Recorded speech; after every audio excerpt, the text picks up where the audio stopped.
Welcome to Roleplaying Eldoria and our love of storytelling. We're on. Okay. We're on. Because we may have some continuity errors in the next one of the things. Oh, gee, really? Since we haven't played for a year.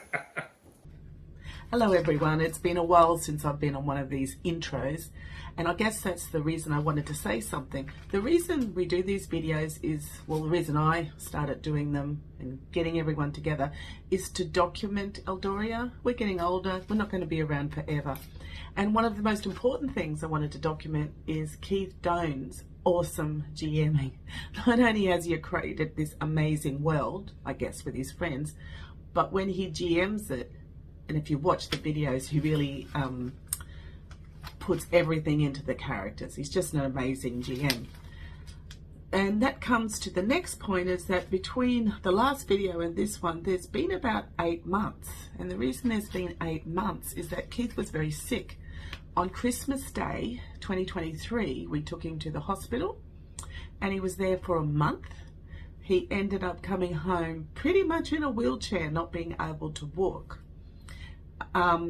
He had 6 weeks home hospital with antibiotics pumped into him, and eventually they found out it was some mysterious mosquito-borne disease, and he eventually got back up and walking. So there's been 8 months between the last video and this video, so you will see clearly everyone sort of forgot what went on, and I wasn't up to date with producing my videos. I like to be ahead, so there's a little bit of confusion, which led to something quite funny. The players pulled a Swiftie over Keith. Watch out for it. Okay, so it's going to be based on your reality. Whose reality? Look, yours or mine? You will also note in this little video I had technical difficulties.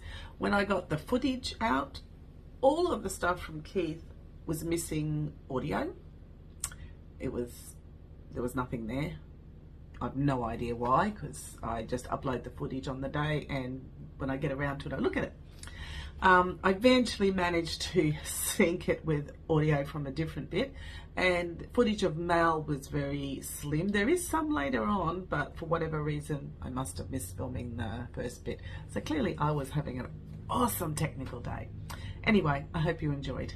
The errata I mentioned before I need to tell you is the card that you found that was pinned right to the person was also made of a thin metal, not a normal cardboard paper type card. Oh, yeah, so we did the autopsy as well. Well, my notes simply say, farms closing down with close of winter, farmers by body and blood, leprechaun Carmelo, Tel and Mirren Patar's young assistants, and Mylan, who was the original announcer of the murder. The well stopped working. The property was bought 3 years ago. If it's 2135 now, then it was bought in 2132. The Valley's farms have been closing down. Tipsy Tinker is now getting supplies from Fennec Valley. To the north, Camelo the Leprechaun has something to do with Sorrel Valley. And I have a feeling that there was information about what's the capital of Sard? Sard, yep, is Gablehead. Gablehead. Isn't there somebody from Gablehead with financial connections up here now? Yes.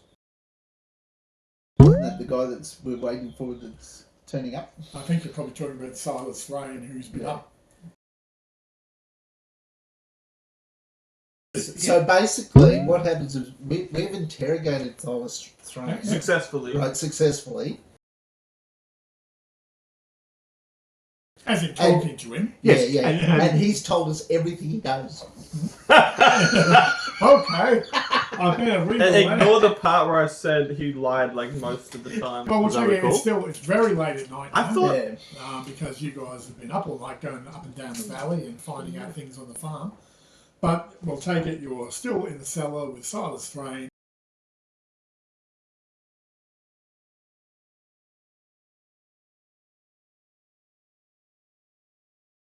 I remember I had lots of questions for him. I actually remembered everything I needed to ask him. We didn't write it all Charles, down. just remind me again what I was asking you about 20 minutes ago.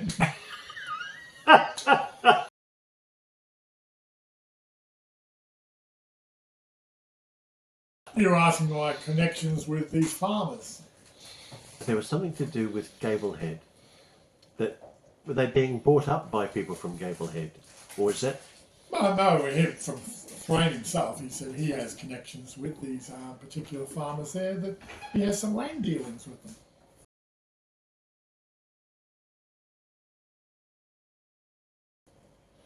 And he's come basically to say that his dealings with them has come to fruition and we're now ready to progress, and I'll be hoping to see them tomorrow.